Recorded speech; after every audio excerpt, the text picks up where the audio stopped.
So, uh, on the flip side about AEW, it seems as if there has been a general disdain, I would say, as it pertains to the booking of the women in AEW. Um, and it came up last night. Uh, hold on, I'm trying to find the tweet, but it came up last night. Uh, as it pertains to the match between Taya Valkyrie and Britt Baker. And we're not going to get super duper into that, but there was a sign that said book women's wrestling better, or women's wrestling needs to be better, something along those lines. And we thought that that was just kind of like a one incident thing. And then we saw Saraya of the Outcasts like a very, very interesting tweet. She said, in the tweet is from Ibu of Wrestling Purists. He My says, homie, by the way, kind of shout out to him.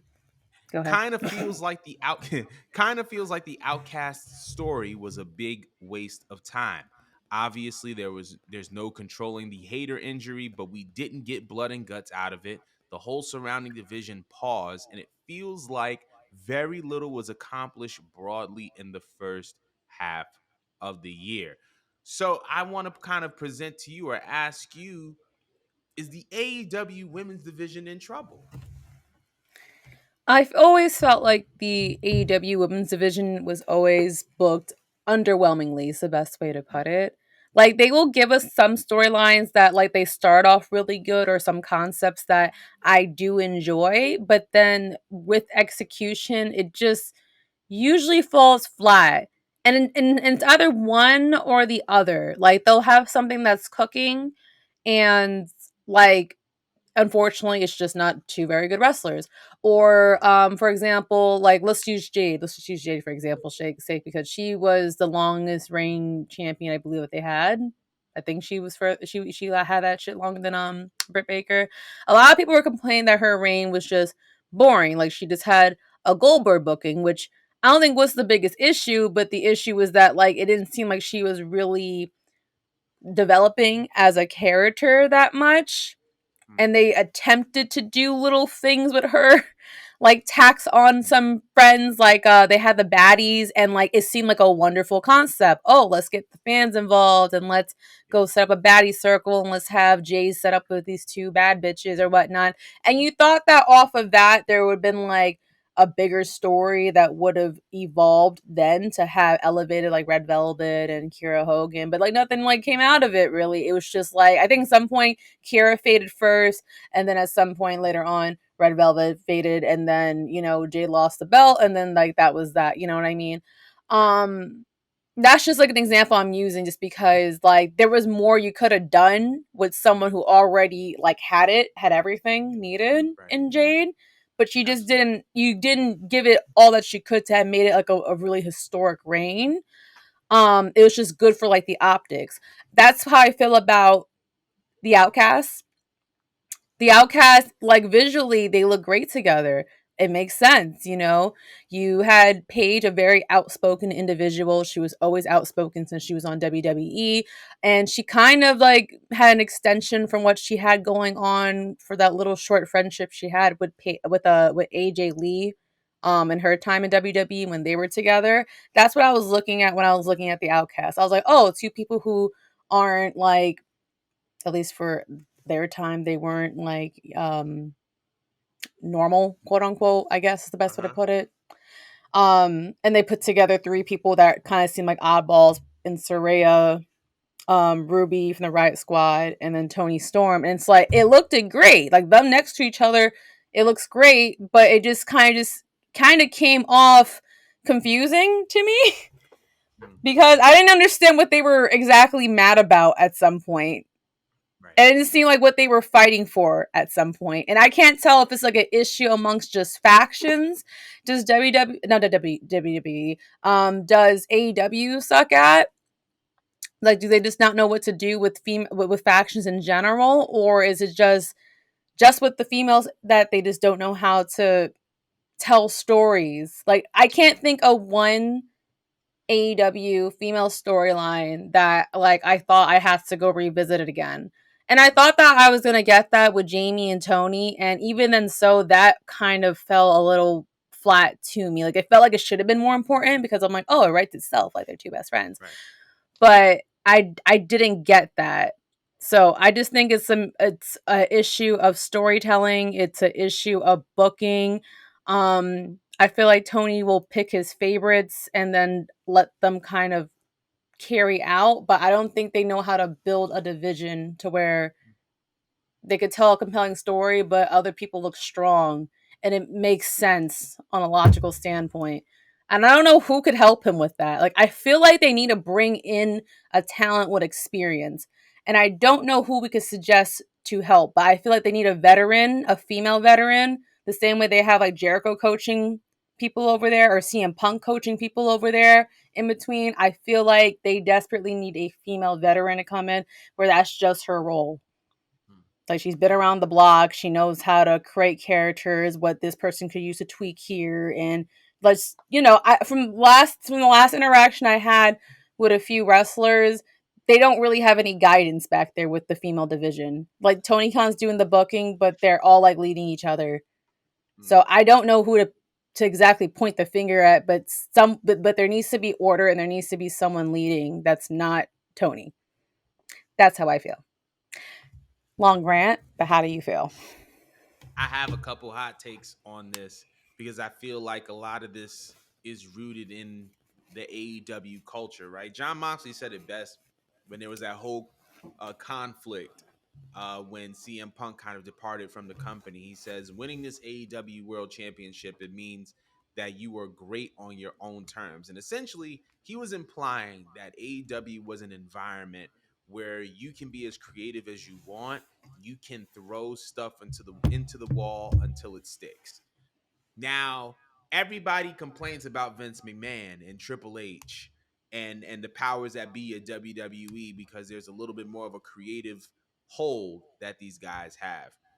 And rightfully so, the way that they do business or the way that they do creative and ideas, it may not work for everybody.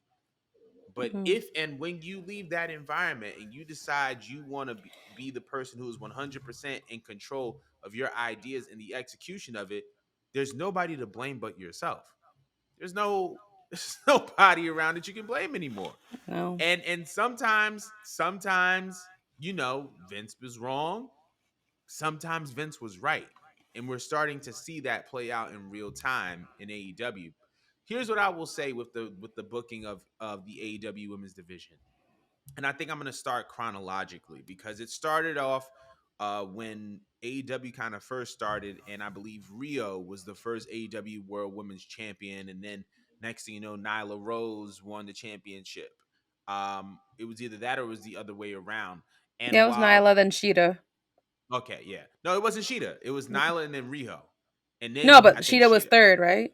Yeah, I think No? Sheeta was third. Yeah, yeah, because Sheeta beat Nyla. Yeah. Um, and they were having good matches, right? They were having TV time, but nothing was resonating because they weren't creating stars. I feel like Nyla was really, really good, and she's an innovator, and she made history by being the first transgender to win a world championship. And I will always have that love and that respect for her and that admiration Mhm. for her. However, it felt like the division itself was lacking umph.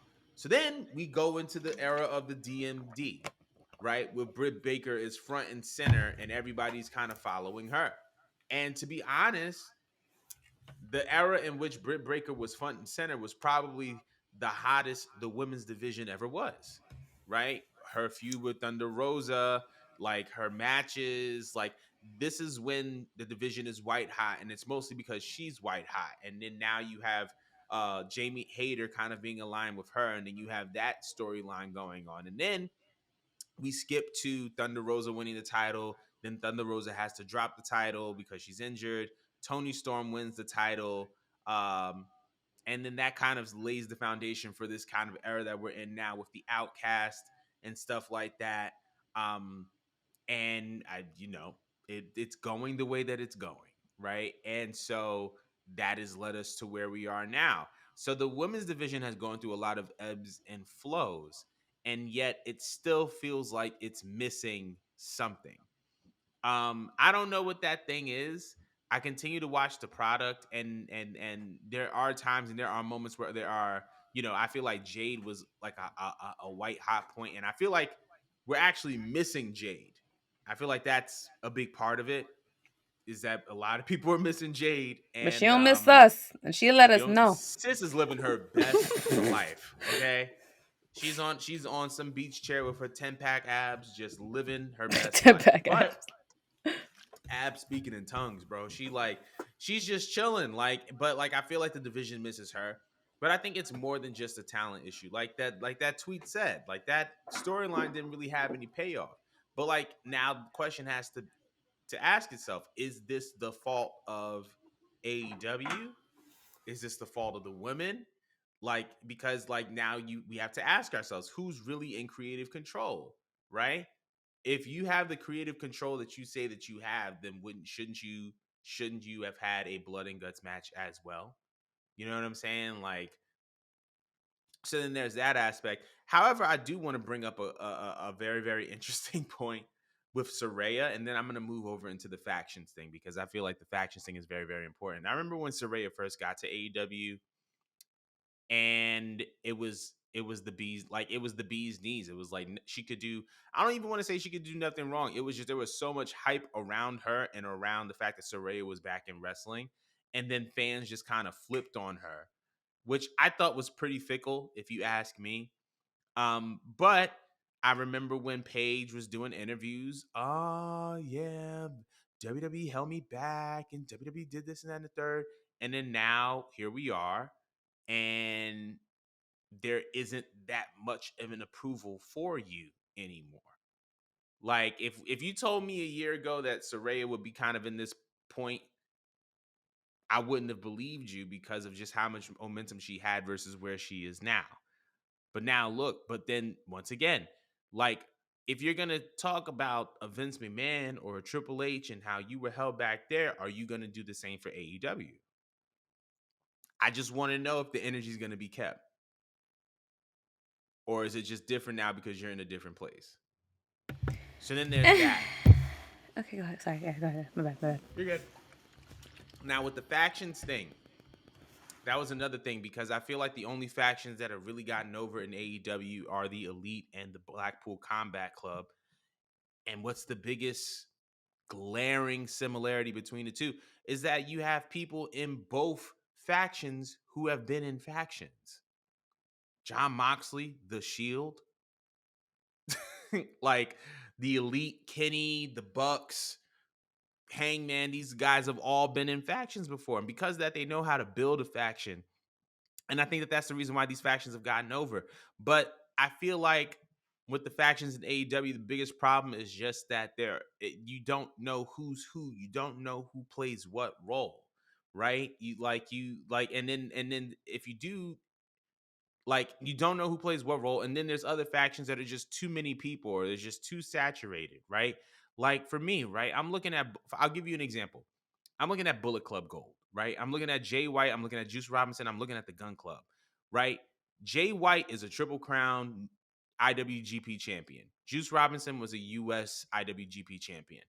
The Guns have held the tag titles. Why? And granted, I love the Jay White Juice Robinson match versus FTR, but why are they going for the tag titles when there's already a tag team that's designated to win tag team championships?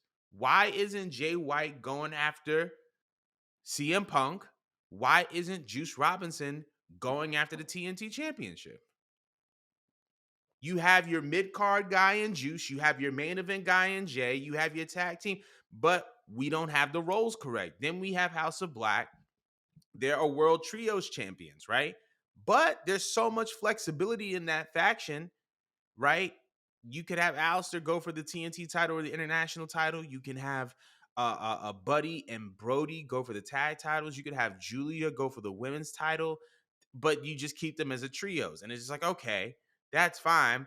But it's like you're keeping them as a trios champion, as trios champions, but then you're teasing this Andrade and Alistair feud. So it's like, are now the trios championships on hold now because So then you have that. Then you have the Jericho, what was it? Jericho Appreciation Society. You had Sammy Guevara and Daniel Garcia. It's like, why do you have two people in the protege role? You only need one.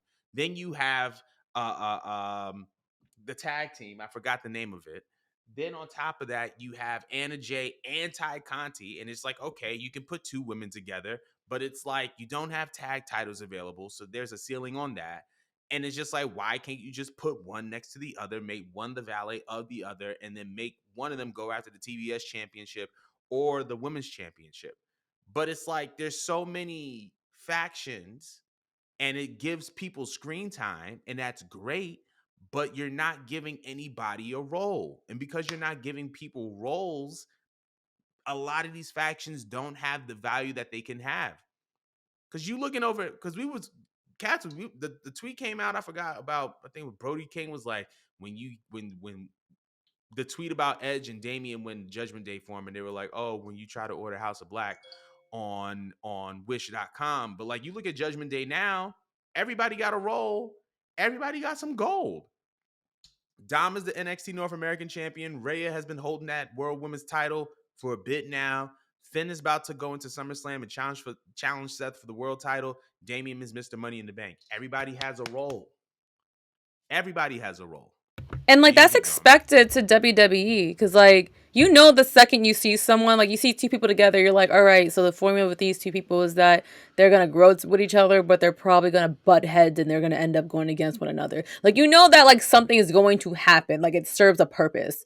You know what I Right. mean? You saw like the lineup of all four of them for Judgment Day, and we didn't know what the fuck Edge was doing for quite some time. Let's be honest, but it took on a life of its own, and like you just said, like all four of them is doing something, and it does feel like constantly like that is what's happening, or they just do this annoying thing in AEW where like they put a faction together, but then they kind of forget about them when they Uh-huh. don't know what to do. And it makes me think like what's going on in the drawing board? Is there a drawing board? Like does he just let people bring like I feel like what happens is that like there's probably like one day out the week where everyone like writes down an idea on a piece of paper. Tony Khan puts it in a fucking jar, and then like he just takes it out one day, and it says, you know what, this sounded nice. This just Right. sounded nice.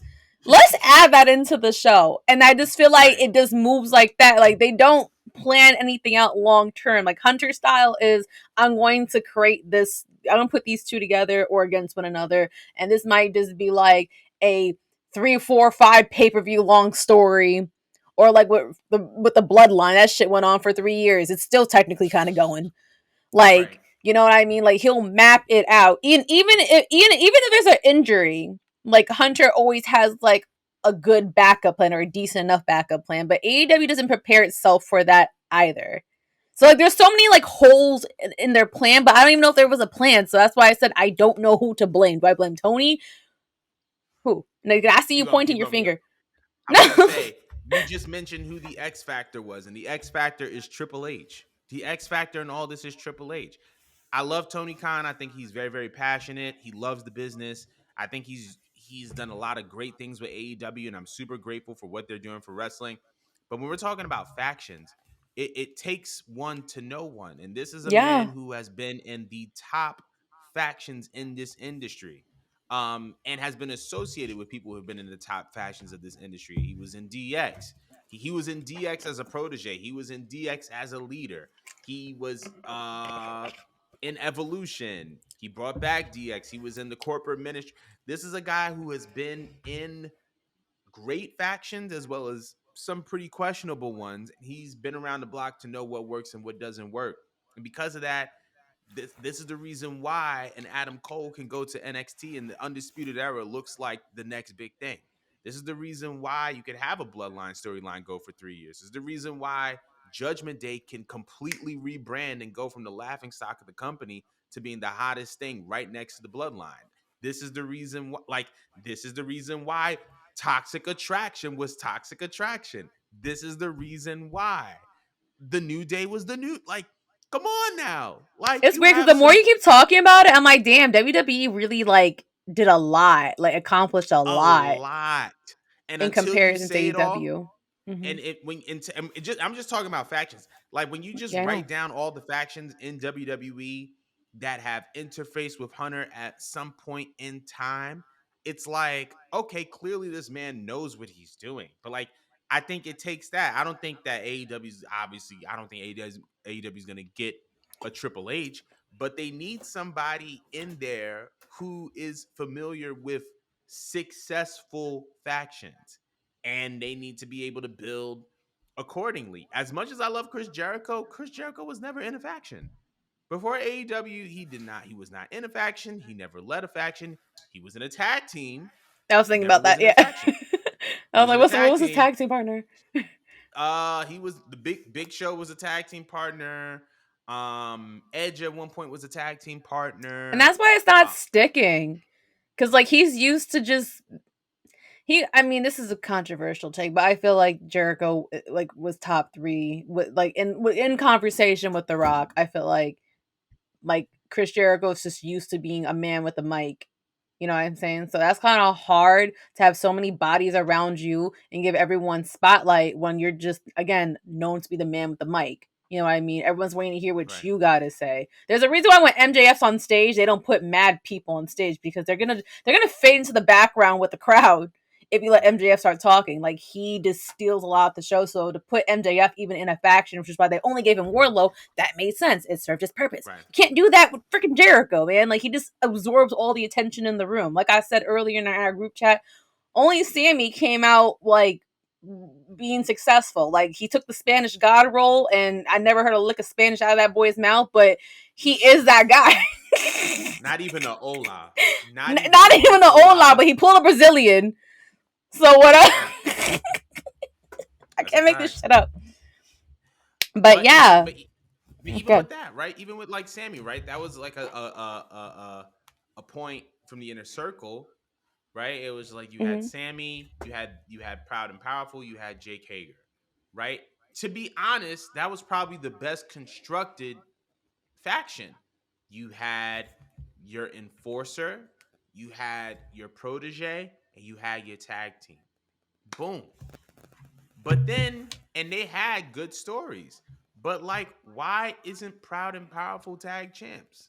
And why They didn't they Private Party manage to get belts either? Those were the first two tag teams I expected to be in contention. Like they put on like a banger. Like to me, like uh-huh. one of my favorite matches to revisit is definitely when Private Party went against fucking what should we call it? Is it Proud and Proud and Powerful? Powerful, yeah. Oh my god! Like it's like a tongue twister. But like Yeah. I felt like those the same way we came in with the four pillars with Darby Allin, CME, and all them. Like I felt like they were like the four pillars of tag teams, and it's so weird how they just ignored them completely when they had so much potential. Like Private Party, I know they look nothing like the Hardy Boys, but they gave me like the essence of them in terms of just being cool as shit and like They look someone like that Hardy like Boys. yeah, of course they're Hardy Boy fans, but I'm just saying like they would have served the same purpose that the Hardy Boys served for our like era growing up. Like, Right. oh, these guys are young, they're cool, they make like they get bitches, they're drinking, you know what I mean? They coming out clubbing to Right. their own fucking song and shit. Like they could have served that purpose, but it's criminal, Tony, criminal that you did not give that to Santana and Ortiz. Criminal because they could have put them belts on the map, but they also could have told mad stories considering they were part of Jericho's faction. Like there's so much you could Right. have done with that, but it's such a lost opportunity, and I don't get the logic. I don't. But Damn, I thought this topic we would were be 2 minutes, and we've been popping off for a good like eight. like a good 20. Oh, But 20. like we want to know. So I mean, the I we were talking about originally AEW's women's division, but I guess this has blossomed into an AEW booking segment. But let us know how you feel about the AEW women's division in the comments below. But we're gonna move on